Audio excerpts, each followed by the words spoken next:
ನಮಸ್ಕಾರ ರೀಪ ಎಲ್ಲರಿಗೂ. ಉತ್ತರ ಕರ್ನಾಟಕದ ಬಾಗಲಕೋಟೆ ಜಿಲ್ಲೆಯ ಇಳಕಲ್ ಗ್ರಾಮದಲ್ಲಿ ಒಂದು ದಂಪತಿಗಳು ವಾಸ ಮಾಡ್ತಾರೆ. ಆ ದಂಪತಿಗಳು ಏನು ಕೆಲಸ ಮಾಡ್ತಾರಂದ್ರೆ ನಿಮಗೆ ಭಾಳ ವಿಚಿತ್ರ ಅನಿಸ್ತೈತಿ. ಪ್ಲಾಸ್ಟಿಕ್ ಆರಿಸ್ತಾರೆ ರೀ, ಅಲ್ಲಿ ಇಲ್ಲಿ ಬಿದ್ದಂಥ ಕಬ್ಬಿಣ ಆರಿಸ್ತಾರೆ. ಆ ಕಬ್ಬಿಣ ಮತ್ತು ಪ್ಲಾಸ್ಟಿಕ್ ಆರಿಸ್ಕೋತ ಮಗನ ಏನು ಮಾಡ್ಸ್ಯಾರ ಗೊತ್ತೈತೇನ್ರಿ? ಇವತ್ತು ಭಾರತೀಯ ಸೇನಾಧಿಕಾರಿಯನ್ನಾಗಿ ಆ ಮಗನ ಓದಿಸಿ ಬೆಳೆಸಿ ಕಳಿಸಿದಾರ ಅಂದಮೇಲೆ ಮೆಚ್ಚಬೇಕಲ್ರಿ.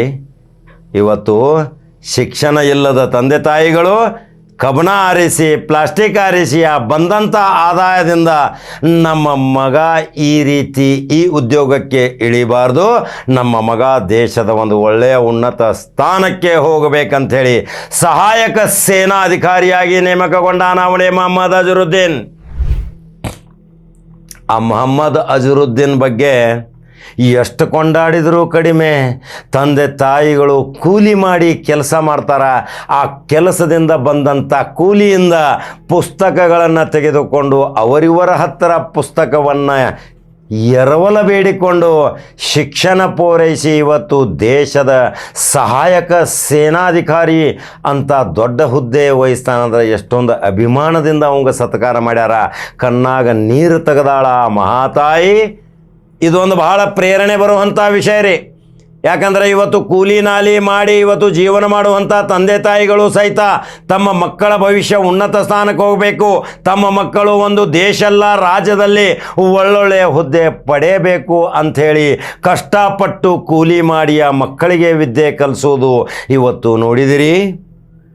ಆದರೆ ಇದೇ ತಂದೆ ತಾಯಿ ಆ ಬಂದಂಥ ಕೂಲಿ ನಾಲಿಯ ದುಡ್ಡನ್ನು ಮಕ್ಕಳು ಸಹಿತ ಅದನ್ನು ಸರಿಯಾಗಿ ಉಪಯೋಗಿಸಿ ಯಾವುದೇ ದುಶ್ಚಟಕ್ಕೆ ಬಲಿಯಾಗದೆ ಅಹಿತಕರ ಘಟನೆ ಮಾಡಲಾರದೆ ತಂದೆ ತಾಯಿಗೆ ಶ್ರೇಯಸ್ಸು ಮತ್ತು ಅವರಿಗೆ ಕಿರೀಟ ಕೊಡಿಸುವಂಥ ಕೆಲಸ ಇದೇ ಉತ್ತರ ಕರ್ನಾಟಕದ ಬಾಗಲಕೋಟೆ ಜಿಲ್ಲೆಯಲ್ಲಿ ಮೊಹಮ್ಮದ್ ಅಜರುದ್ದೀನ್ ಮಾಡಿದ್ದು ಒಂದು ಪ್ರೇರಣೆ, ಒಂದು ಶಕ್ತಿ.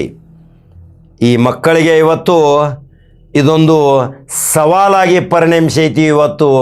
ಇವತ್ತಿನ ಮಕ್ಕಳ ಪರಿಸ್ಥಿತಿ ನೋಡ್ರಿ. ಎಂತೆಂಥ ಕ್ರಿಮಿನಲ್ ಆ್ಯಕ್ಟಿವಿಟೀಸು, ಎಂತೆಂಥ ಅಹಿತಕರ ಘಟನೆಯಲ್ಲಿ ತಂದೆ ತಾಯಿಗಳಿಗೆ ಸುಳ್ಳು ಹೇಳಿ ಎಲ್ಲೆಲ್ಲೋ ಹೊರಗಡೆ ಹೋಗಿ ಅಂತಿಂಥ ಸ್ನೇಹಿತರ ಜೊತೆ ಕೂಡಿ ಅವರ ಸ್ನೇಹ ಬೆಳೆಸಿ ಇವತ್ತು ತಮ್ಮ ಭವಿಷ್ಯವನ್ನು ಹಾಳು ಮಾಡ್ಕೊಳಕತ್ತಾರ. ಆ ಭವಿಷ್ಯ ಹಾಳು ಮಾಡಿಕೊಳ್ಳೋದು ಬೇಡ. ತಂದೆ ತಾಯಿದೊಂದು ಆಸೆ ಇರ್ತೈತಿ, ತಮ್ಮ ಮಕ್ಕಳು ಒಳ್ಳೆಯ ತರನಾಗಿ ಒಂದು ಪರಿಣಿತ ಹೊಂದಬೇಕು. ಇದೇ ತಂದೆ ತನ್ನಗೆ ಹಾಕೊಳ್ಳಿಕ್ಕೆ ಬಟ್ಟೆ ಇರಲಿಲ್ಲ ಅಂದ್ರೂ ತನ್ನ ಮಗ ಒಳ್ಳೆ ಬಟ್ಟೆ ಕೊಡಿಸ್ಬೇಕನ್ನೋದು ಒಂದು ಭಾವನೆ ಇರ್ತೈತಿ. ಅದರ ಸಲುವಾಗಿ ಇದೊಂದು ಉತ್ತರ ಕರ್ನಾಟಕದ ಒಂದು ಪ್ರೇರಣೆ.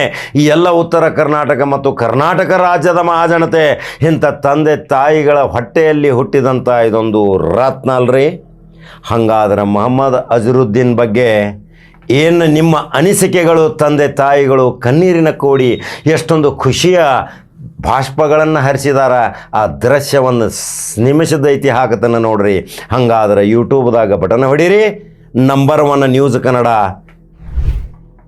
ಫಾಲೋ ಮಾಡಿರಿ, ಅನಿಸಿಕೆಗಳನ್ನ ಹಾಕಿರಿ, ಫೇಸ್ಬುಕ್ದಾಗ ಫಾಲೋ ಮಾಡಿರಿ. ಈ ಚಾನಲ್ ನಿಮ್ಮ ಚಾನಲ್ ಅನ್ನೋ ಮನೋಭಾವನೆಯಿಂದ ಇದನ್ನು ಉಜ್ವಲವಾಗಿ ಬೆಳೆಸುವ ಶಕ್ತಿ ನಿಮ್ಮಲ್ಲಿ ಐತಿ. ಖಡಕ ಜವಾರಿ ಕಾಕ ಸುದ್ದಿ ಹೇಳಕ್ಕೆ ತಯಾರದಾನ, ಬೆಳೆಸೋ ತಯಾರಿ ನಿಮ್ಮದಲ್ರಿ. ಹಾಗಾದ್ರೆ ಮತ್ತೊಂದು ಸುದ್ದಿ ಹೋಗಿ ಬರ್ತೀನಿ. ನಮಸ್ಕಾರ.